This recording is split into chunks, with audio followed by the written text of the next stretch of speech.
നമ്മുടെയൊക്കെ ഒരവസ്ഥകളെ നമ്മളൊക്കെ പണ്ട് ഓരോരോ വാശികളൊക്കെ പിടിക്കുമായിരുന്നു. അപ്പം നമ്മുടെ കാരണവന്മാർ നമുക്കത് സാധിച്ചു തന്നില്ലേ, നമ്മൾ കിട്ടണോടം വരെ കഴിയും. എൻ്റെയൊക്കെ ഒരു സ്വഭാവം അതായിരുന്നു കേട്ടോ.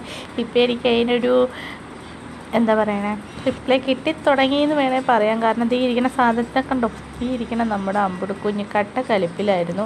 നമ്മൾ തൊടുപുഴയ്ക്ക് ഒന്ന് ടൗൺ വരെ വരേണ്ട ആവശ്യമുണ്ടായിരുന്നു. അമ്പുടുക്കുഞ്ഞിന് നല്ല ഉടുപ്പൊക്കെ കൊടുത്ത് നമ്മൾ സെറ്റപ്പാക്കി റെഡിയാക്കി നിർത്തിയതാണ് കേട്ടോ. അപ്പോൾ നമ്മുടെ അമ്പുടുക്കുഞ്ഞ് ഒറ്റ വാശി, ഞാൻ ഈ ഉടുപ്പിട്ടോണ്ടേ തൊടുപുഴയ്ക്ക് വരുള്ളൂ, അമ്മി വേണേ എനിക്ക് ഇട്ടുതന്നെ വെച്ചാൽ മതി, അല്ലെങ്കിൽ ഞാൻ സമ്മതിക്കൂലെന്ന്.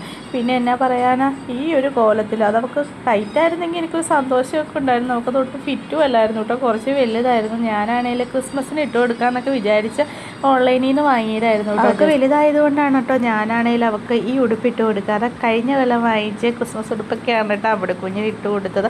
പക്ഷേ ഇത് കിട്ടിക്കഴിഞ്ഞപ്പോൾ അവൾ ഫുള്ള് ഹാപ്പിയാണ്. കാരണം ഉടുപ്പെടുത്ത കൂട്ടത്തിൽ ഇത് ഉണ്ടായിരുന്നു. അപ്പോൾ അവളത് കണ്ടുപിടിച്ചു. ഈ ഉടുപ്പിട്ട് കൊടുത്ത് ഞാനിന്ന് വരുള്ളൂ എന്നും പറഞ്ഞ് ഒറ്റ വാശി പിടിച്ചു. പിന്നെ നമുക്കൊന്നും ചെയ്യാനില്ലല്ലോ.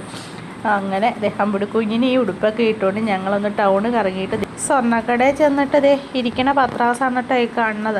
എന്നാ ഗമയാന്ന് നോക്കിക്കേ. അങ്ങനെ അമ്പുടി ഈ ഉടുപ്പൊക്കെ ഇട്ടുകൊണ്ട് വന്നപ്പോഴത്തേനും സ്വർണ്ണക്കടയിൽ എല്ലാവരും അമ്പുടുക്കുഞ്ഞിനെ നോക്കണ്ടായിരുന്നു കേട്ടോ. പിന്നെ കുഞ്ഞല്ലേ, അത് രസമല്ലേ എന്നൊക്കെ ഞാനും വിചാരിച്ചു കേട്ടോ. അത് കഴിഞ്ഞ് നമ്മുടെ പർച്ചേസ് കാര്യങ്ങളൊക്കെ കഴിഞ്ഞിട്ട് ഞങ്ങളങ്ങനെ ഓട്ടോ വണ്ടിയിൽ തിരിച്ചു വരുവാണ് കേട്ടോ. അപ്പോൾ അമ്പുടോട് ഉടുപ്പ് വരാമെന്ന് പറഞ്ഞപ്പോൾ അമ്പുടോ നോ നോ നോ എന്ന് പറയണ്ടേ. അപ്പോൾ ഇങ്ങനെ വാശിയുള്ള കൂട്ടത്തിലായിരുന്നു നിങ്ങളും. ഞാൻ അങ്ങനത്തെ ഒരാളായിരുന്നു കേട്ടോ. അപ്പോൾ ഇങ്ങനെയുള്ളവരാണെങ്കിൽ ഒന്ന് ലൈക്ക് ചെയ്യാൻ മറക്കണ്ട കേട്ടോ വീഡിയോ.